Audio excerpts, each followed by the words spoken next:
Hey, what's up everybody? It is Kellen here from Start Your Systems, and welcome back to Monster Energy Supercross, the official video game 6, where today we're going to be playing a little bit of 250 gameplay action today to talk about the differences in feeling with the 450 and 250 machines in this game. Just like the previous Monster Energy Supercross games, there are 450 and 250 machines. There are also 125s, and there are also 252 strokes as well, so not too much different than what we've seen in the past Monster Energy Supercross games.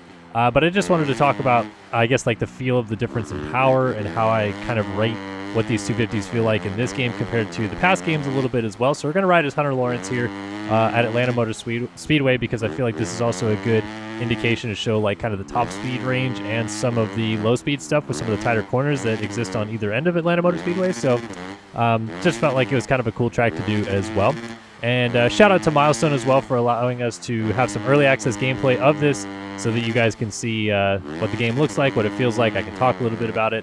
But as I should say that, I should also mention that this is early access still, so this is not 100% the complete game that we're going to see. I think some of the weird glitches you're seeing with like my boots flickering and the tires getting dirty and completely dry and stuff like that are probably going to be fixed before day one, and there are still going to be some patches that come day one, but again, just want to thank them for allowing us to play it. So let's talk a little bit about this. If you watched our first look video where I ride as Cooper Webb on Anaheim 3, I think it is, I talk a little bit about the feel of the game, the feel of the air physics and the feel of the ground physics and everything like that. So I'll talk a little bit about that here, and then we'll get into those 250 differences. But so starters, yeah, the air physics are not drastically different, and I don't expect them to be for quite a long time. I don't think we're going to see a huge overhaul of that in these Supercross games. And for everybody that always says, "Oh, where's Reflex 2?"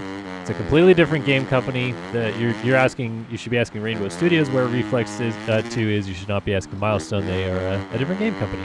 But you know, it's still the kind of standard, almost scripted looking scrubs. You do have a little bit of like kind of free range movement with, you know, pushing the joysticks out and doing a couple different things, but it's really kind of hard to throw what I would call natural looking whips, scrubs, or really just kind of any air movement. Like you start moving the bike and the rider looks like it's getting dragged along instead of pushing the bike into those areas. So some of those things I still wish that, you know, eventually Milestone would clean it up a little bit, but it doesn't really bother me as much as I guess other people, just because I look at it as this is a Supercross game, and what does it feel like to actually ride like a Supercross track, you know, in this game? Like, is it natural the way that it flows over the jumps? Is it, you know, actually able to soak up jumps? Is it able to lay into the corners and such? So, you know, the air physics do bother me because I think they could be better, but I don't necessarily think it's a deal breaker for me in these games, so that's why I don't usually push too much on it, but I know people are going to ask, so I figured I'd start with it. Let's talk about everything else, though.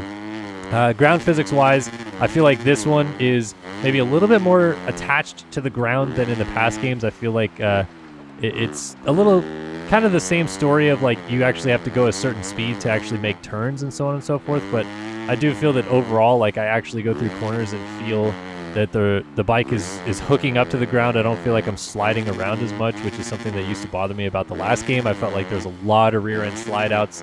This game doesn't feel like that as much. It feels like you really have to push on the sticks and have to be at some pretty ridiculous angles to have rear end slide outs. You can actually tuck the front end in this game, which is kind of cool, but the rear end slide outs seem to be almost a thing of the past, at least for me, and I am playing on like the unassisted, you know, highest difficulty settings, advanced physics, no manual shifting, manual movements, all this stuff like that. So I'm not dealing with any assists that would hold the bike to the ground more. It's just the way that the game feels now. So I like that change a little bit more, because I thought the sliding out was a tad much, a little bit ridiculous, because it's not that common to see guys like just completely light up tires out of corners and slide out. They usually have ruts to grip off of, but because this game doesn't have really ruts that you can lay into, it makes it a little bit better when they actually allow it so that the traction hooks up with the ground and you feel a little bit more connected. So I think that's a better change. You also notice that in some of these corners they've included like huge inside berms, which is something that I'm not necessarily super fond of. I think for them that is their way of trying to say like, look, our ruts don't work, so well, let's give you something different than just the outside berm to bank off of. But it also feels, in my opinion, a little bit like the lazy way of saying like, hey, we can't get our AI to go all the way out to the berm and make U-turns, so let's just give them something that they can bank off on the inside so they can still get that same boost. And I've talked about this many times before. The AI in this game is frustrating, and I'm not, you know, showing them off in this video, but it's frustrating how they don't take berms, and they'll still triple out of corners and stuff like that. And now obviously there's these like inside berms that they'll be able to take. Look, there's a little like low end, a low side slide out that kind of shows off how the front end can slide out in the game.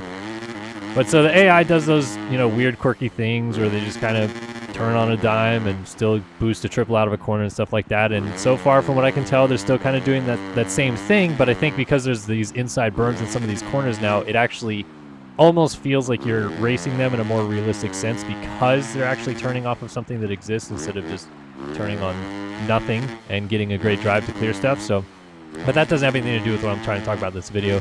I feel like I said, with the ground physics, a little bit more attached with the rear tire being planted. Still the same kind of technique thing where you have to slow down to a certain speed to really get the bike to turn.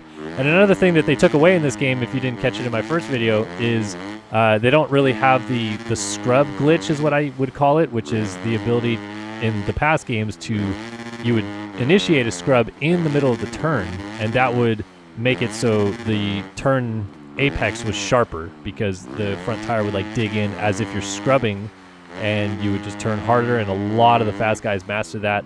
I know Axis and a couple other guys that are the ESX players really got good at that. I never could quite figure it out, but that's definitely something that in this game you really can't do. I'm sure they'll figure out another way to do fast corners, and maybe they'll be able to find ways to like raise the tire off the ground so that they can still initiate a scrub. But for me, I haven't been able to go into a corner and actually do that scrub. Now, another thing I wanted to talk about is the wheelie glitch, which is a similar kind of, I guess, fast technique concept type of thing that was really commonly used in the last game. And the premise of that is basically Mad Skill's motocross. On each jump, you land in a wheelie, and then you carry your front tire over the next jump face and let it soak up. Now, in this game, you can still do it. I feel it's a little bit more subdued than it was in the last game, where you have to be going pretty fast. You have to have a pretty good transition to do it, and you can't do it everywhere for sure. The last game, I felt like every jump, every corner, it didn't matter where you were or what, you know, speed you were going, you could do the scrub, the wheelie scrub. So I like that in this game. It seems like that's something that they worked on trying to eliminate, but like I said, we can still do it, like over that, and then triple right here, and then I'll land in a wheelie and just over the face of that next jump. So, but honestly, you know what? It doesn't really feel that fast. It feels like the rear tire digs in pretty hard, so it's actually a little bit harder to carry that momentum from jump to jump. I almost wonder if that's a conscious decision that they made to try to lessen that. So, yeah, I mean, there are still some weird, quirky things. I think overall my feelings with what I'm feeling in the game is that it feels a little bit more clean and polished in terms of how the physics and the flow of the bike and everything go over the jumps. I'm not even looking at the rider or the body positioning or anything like that. I'm just talking about how the bike feels over the jumps and in the corners and such. And I feel like overall it feels a little bit more polished than the last game. Is it a lot better? No, but it is, you know, somewhat better, and something that you can play for yourself and decide whether you like or don't like. And I know that not everyone's going to like it, and I can already see you guys rage typing in the chat that this isn't MX Bikes or this isn't MX Sim, and we shouldn't buy any of these games or play any of them until we do. But I'll reiterate that I run into more people every weekend that want to know more about these games than want to know about MX Simulator and MX Bikes. So there is a large contingent of people that are Supercross fans that want to play a video game that don't have $1,000 to spend on a PC, and we like to also talk about these games because those people exist, and we like them because they like Supercross like the rest of us. So calm down, people. No need to rage type in the chat.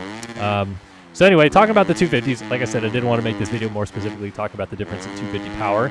I did do like a handful of laps on this track on a 450 already to feel the difference, and so far the only like real massive difference that I can feel is you can get pretty close to getting a couple quads like this one right here on a 450 is not possible in my opinion, but you can get closer to it. And then there is a triple quad before you go into the tunnel, which is coming at us the other direction right there, that is just about possible on a 450 as well, but on a 250 just seems impossible.